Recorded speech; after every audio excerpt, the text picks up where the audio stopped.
Ave Cristo, pelo Espírito Emmanuel, psicografia Francisco Cândido Xavier. Primeira parte, capítulo 2, segunda parte. Uma gargalhada irônica fechou-lhe a frase, mas notando provavelmente algum gesto inesperado na prima, prosseguiu. Além disso, precisas considerar que teu marido não passa de meu cliente. Tem tudo e nada tem. Mas, por Serapis, não lhe vejo qualidades para cercá-lo de favores. Sabes que te amo, Cíntia. Não ignoras que te queria em silêncio desde o primeiro instante em que te reconheci, jovem e formosa. Nunca teria preferido Eliodora se os serviços de César não me tivessem mantido na Acaia por tanto tempo.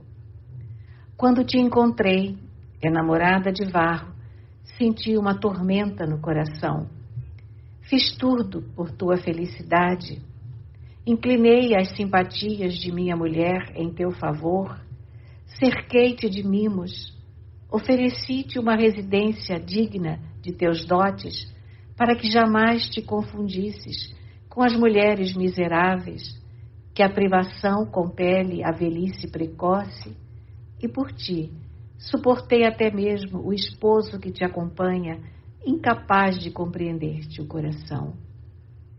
Que farás de mim, agora, viúva e triste quando estou? Nunca proporcionei a Eliodora, depois de reencontrar-te, senão a estima respeitosa de que se fazia credora pela virtude irrepreensível. Nossos escravos sabem que te pertenço. Messênio, meu velho pajem, veio trazer-me a notícia de que os servos acreditavam Eleodora envenenada por mim para que lhe tomasses o lugar. E realmente, que mãe mais honrada e carinhosa poderia encontrar para meus filhos?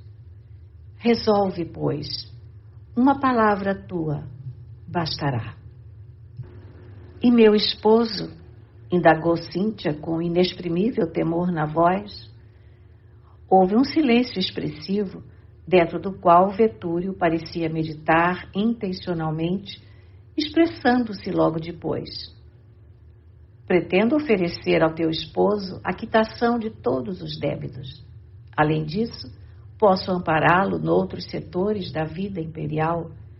A distância de nós conseguiria dar expansão aos próprios ideais. Temo por ele. As autoridades não perdoam. Daqueles cuja intimidade desfrutamos, vários têm sido presos, castigados ou mortos. Aulo Macrino e 2 filhos foram encarcerados. Cláudia Sestina, por todos os títulos venerável, apareceu assassinada em sua chácara. Sofrônio Calvo teve os bens confiscados e foi apedrejado no fórum.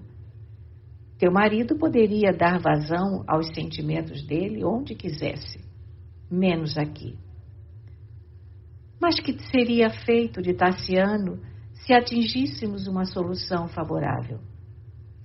Ora, aventou o interlocutor, como um homem não habituado a ponderar obstáculos. Meus filhinhos estão na idade do teu. Cresceria ao lado de Helena e de Galba na melhor ambientação. Não podemos esquecer igualmente que a minha herdade em Leão necessita de alguém. Alésio e Pontimiana, meus administradores, sempre reclamam a presença de pelo menos um dos nossos familiares. Dentro de alguns anos, o pequenino Tassiano poderia transferir-se para a Gália e assumir em nossa propriedade a posição que lhe compete. Viria a Roma tanto quanto desejasse e desenvolveria a personalidade em ambiente diverso, sem qualquer ligação com a influência paterna. Nesse ponto da conversação, Varro não mais suportou. Sentindo que um vulcão de angústia lhe rebentava no peito, arrastou-se pelo corredor próximo, em busca do aposento onde o filhinho repousava, junto de Cirila, jovem escrava de que Cíntia se fazia acompanhar. Ajoelhou-se ante o berço adornado e, ouvindo a abafada respiração do menino, deu campo largo às próprias emoções. Como um homem que se visse arremessado a fundo abismo, de um momento para outro, sem encontrar de pronto qualquer base firme para sustentar-se, não conseguiu por alguns minutos conciliar os próprios pensamentos. Recorreu à prece, a fim de apaziguar-se, e então passou a refletir. Contemplou a fisionomia calma da criança através do espesso véu das lágrimas e indagou a si mesmo. Para onde iria? Como resolver o delicado problema criado pela mulher? Não desconhecia agora a crueldade de Opílio. Sabia o detentor das atenções de César que, segundo a versão popular, lhe utilizara a cooperação no assassínio de Geta, pelo que recebera enorme patrimônio de terras na Gália distante, e naquele momento não duvidava de que ele houvesse facilitado a morte da abnegada Heliodora, movido pela paixão por Cíntia. Considerou a situação vexatória a que fora projetado e asilou o propósito de revide. A inolvidável figura do Cristo, porém, assomou-lhe a imaginação superexcitada. Como harmonizar a vingança com os ensinamentos da Boa Nova que ele mesmo difundia em suas viagens? Como destacar o impositivo do perdão para os outros sem desculpar as falhas do próximo? O mestre, cuja tutela buscara, havia esquecido os golpes de todos os ofensores, aceitando a própria cruz. Vira muitos amigos presos e perseguidos em nome do celeste benfeitor. Todos demonstravam coragem, serenidade, confiança.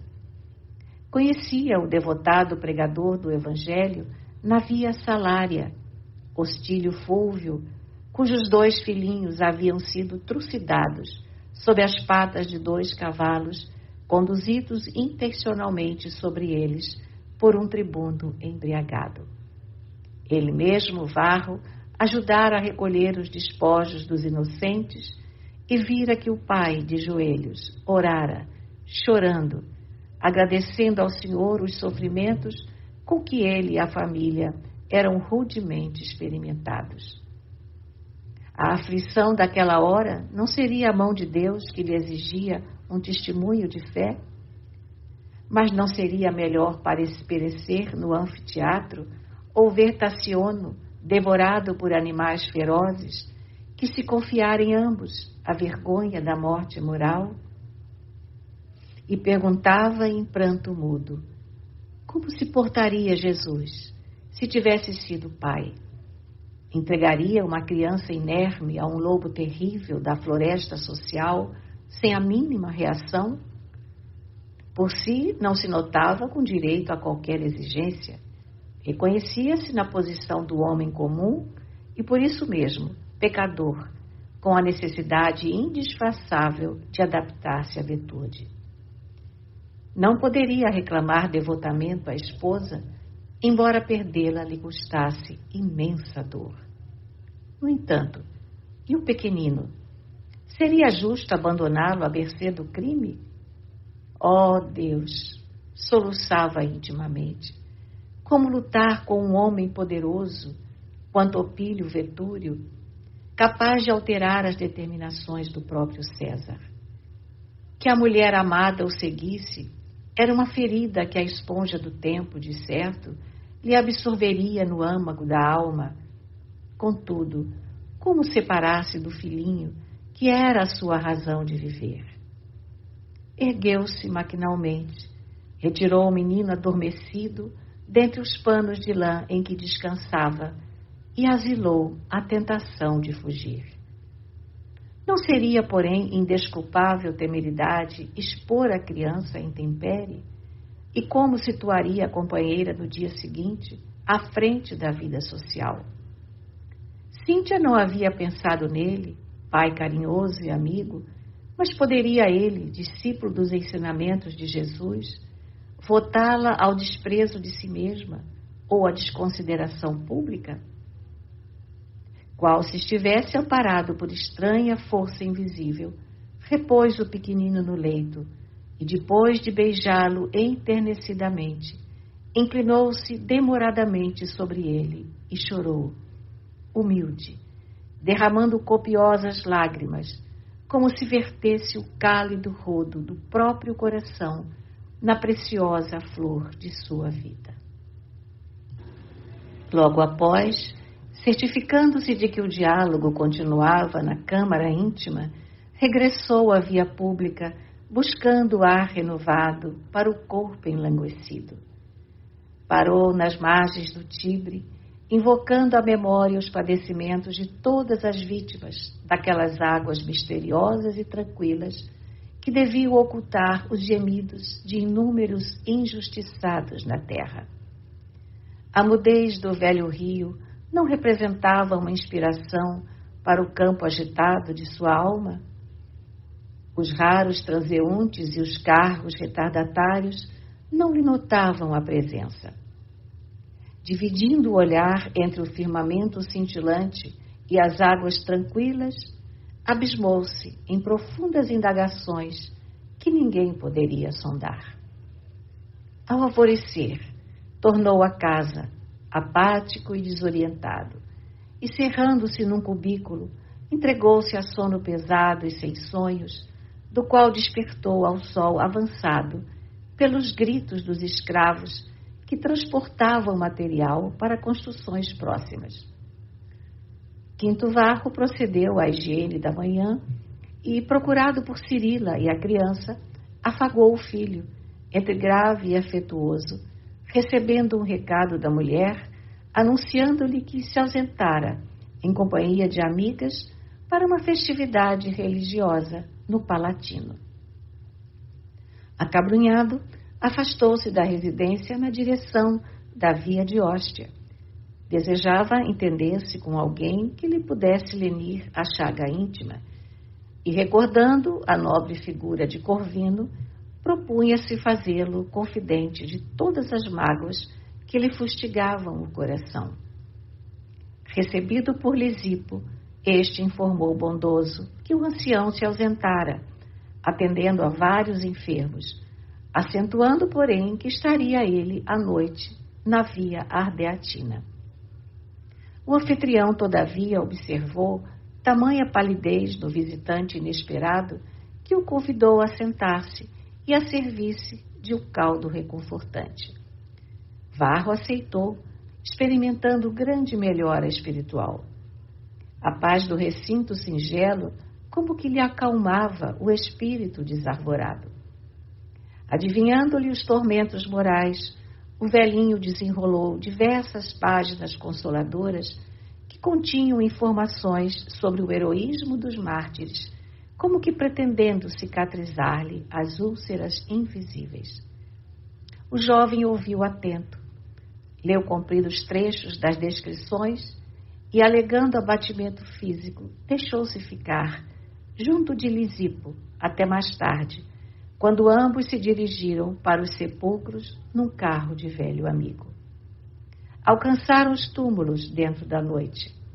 Transpuseram a porta que um dos companheiros vigiava atento e desfilaram nas galerias, junto de numerosos irmãos que seguiam, conduzindo tochas em conversações coroadas de esperança. Os cemitérios cristãos em Roma eram lugares de grande alegria.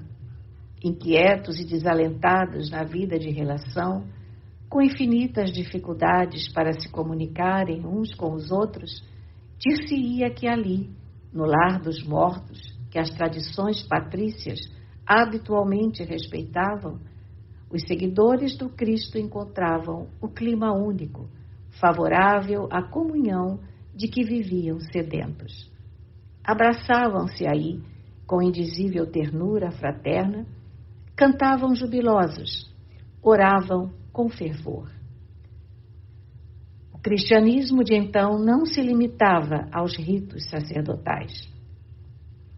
Era um rio de luz e fé banhando as lágrimas e as almas, arrebanhando corações para a jornada divina do ideal superior. As lágrimas não surgiam na condição de gotas de fel incendiado, mas como pérolas de amor e reconhecimento nas referências aos suplícios dos companheiros sacrificados. Aqui e ali, sepulturas róseas e brancas ostentavam dísticos afetuosos que não lembravam qualquer ideia escura de morte.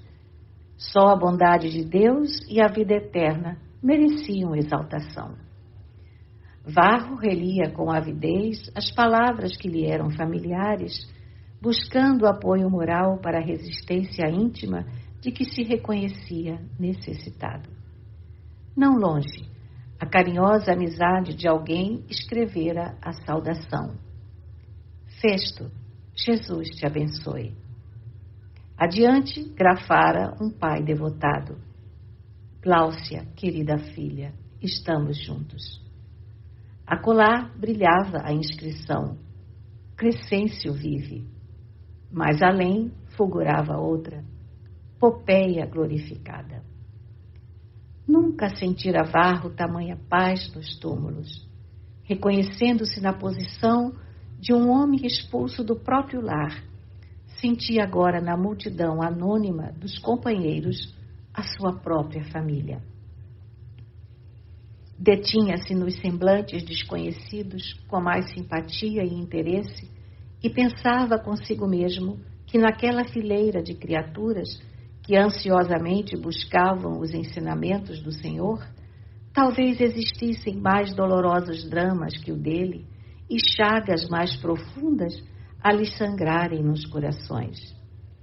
Sustentava Lisipo no braço robusto, como se houvera reencontrado a alegria de ser útil a alguém, e pelos olhares felizes que permutavam entre si, pareciam ambos agradecer a influência de Jesus, que concedia ao velho afetuoso a graça de amparar-se num filho, e ao moço infortunado a ventura de encontrar um pai a quem poderia servir.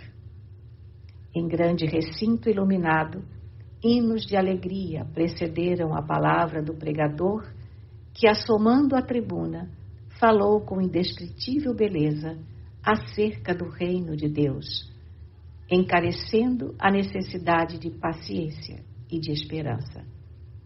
Quando terminou a enternecedora alocução, Lisipo e Varro aproximaram-se para reconduzi-lo à casa. Um carro, além dos sepulcros, aguardava-os solícito, e na intimidade doméstica, ante os dois velhinhos que o escutavam, surpresos, o moço Patrício, pontilhando a narrativa de lágrimas, expôs o que sofria nos recessos da vida particular, rogando a Corvino um bálsamo para as feridas que lhe oprimiam o coração. O velho gaulês fê-lo sentar-se e, acariciando-lhe a cabeça, como se o fizesse ao menino atormentado, indagou: Varro, aceitaste o Evangelho para que Jesus se transforme em teu servidor, ou para que te convertas em servidor de Jesus? Oh, sem dúvida, suspirou o rapaz. Se há alguma coisa aspiro no mundo, é ao ingresso nas fileiras dos escravos do Senhor. Então, meu filho, cogitemos dos desígnios do Cristo e ouvidemos nossos desejos.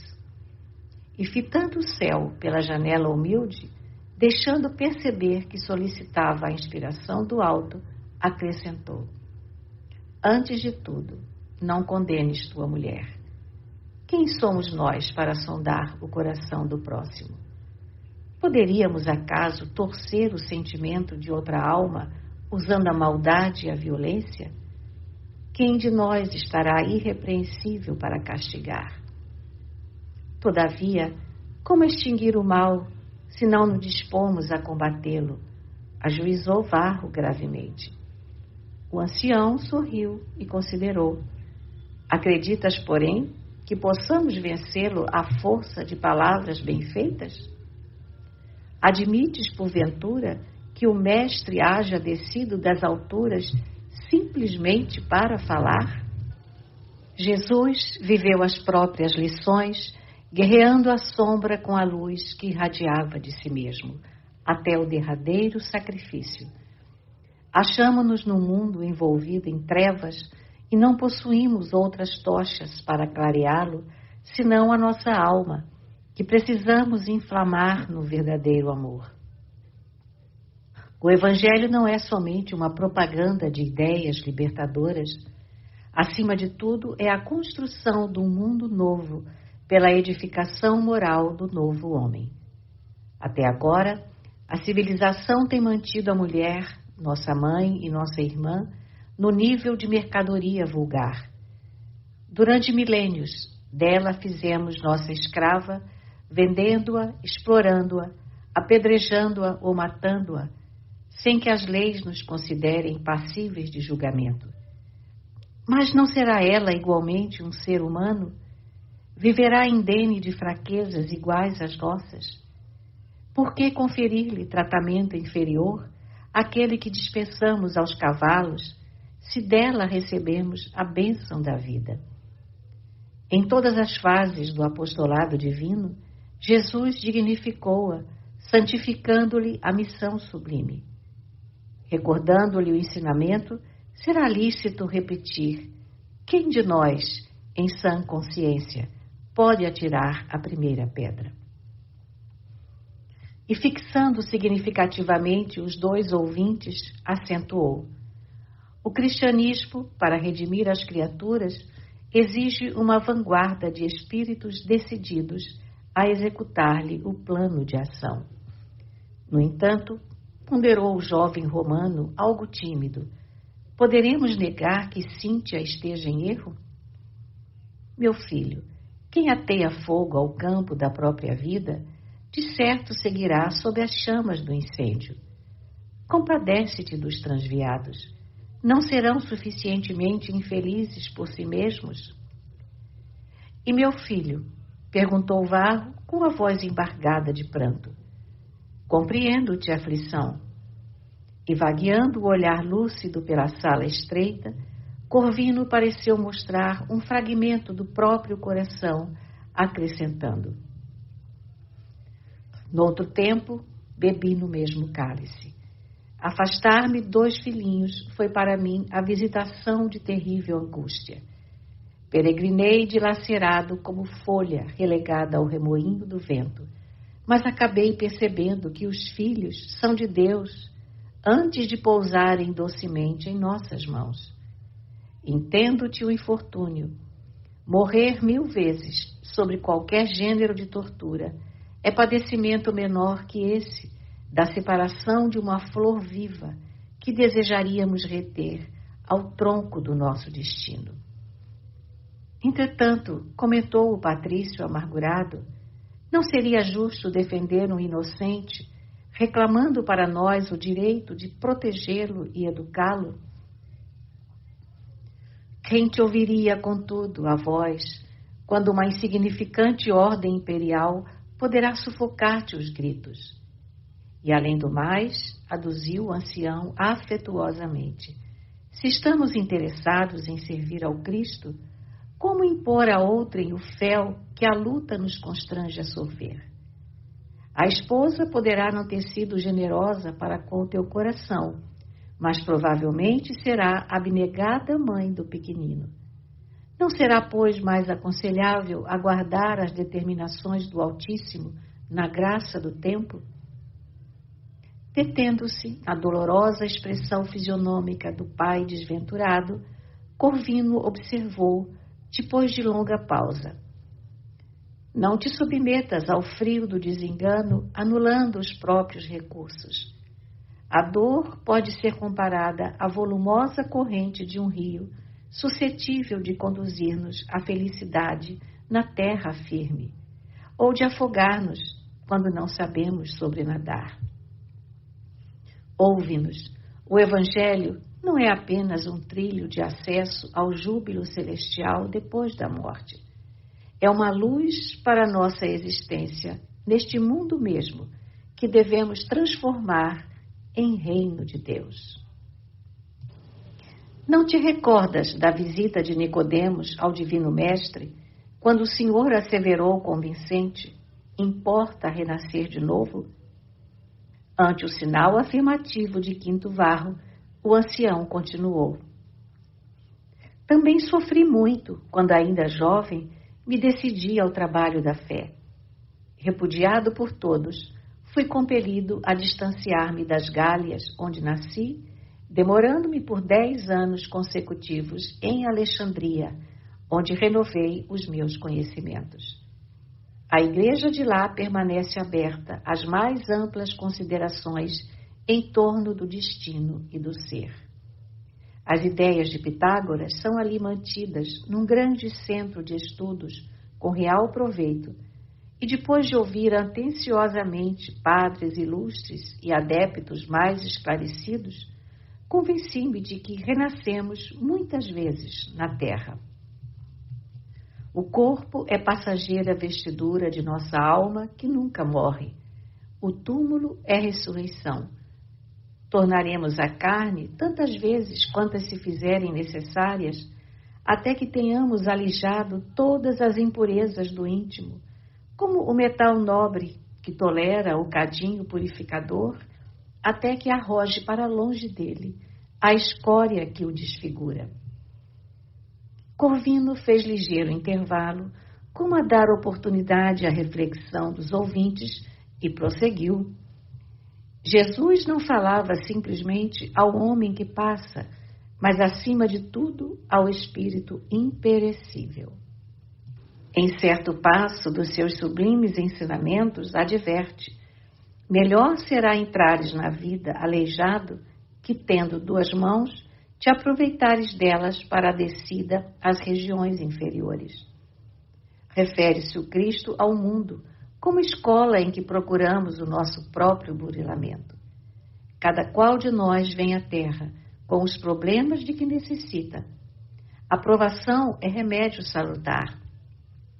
A dificuldade é degrau da grande subida. Nossos antepassados, os druidas, ensinavam que nos achamos num mundo de viagens ou num campo de reiteradas experiências, a fim de que possamos alcançar mais tarde os astros da luz divina para sermos um com Deus, nosso Pai. Criamos o sofrimento, desacatando as leis universais, e suportamo-lo para regressar à harmoniosa comunhão com elas. A justiça é perfeita. Ninguém chora sem necessidade. A pedra suporta a pressão do instrumento que a desgasta, a fim de brilhar soberana. A fera é conduzida à prisão para domesticar-se. O homem luta e padece para aprender a reaprender, aperfeiçoando-se cada vez mais. A terra não é o único teatro da vida. Não disse o próprio Senhor, a quem pretendemos servir, que existem muitas moradas na casa de nosso Pai?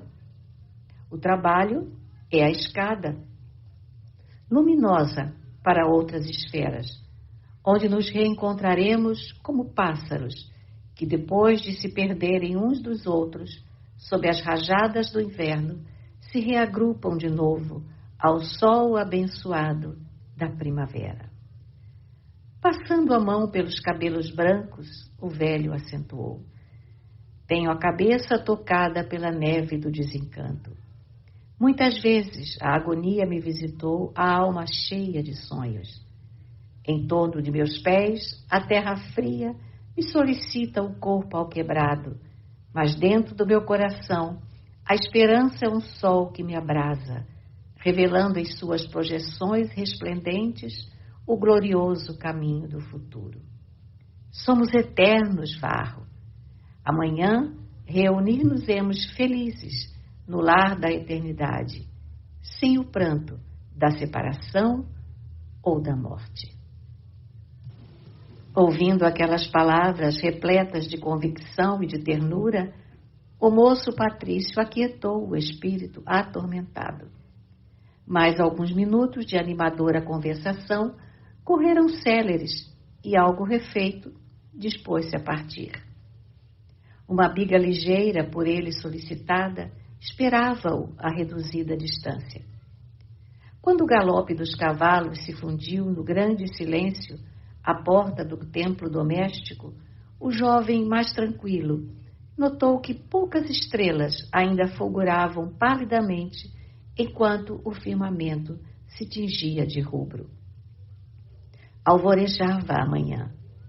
Varro, contemplando o formoso céu romano e pedindo a Deus lhe conservasse a fé aurida no entendimento com o velho cristão gaulês, na estrada de Hóstia, julgou encontrar naquela madrugada, de surpreendente beleza, o símbolo do novo dia que lhe marcava agora o destino.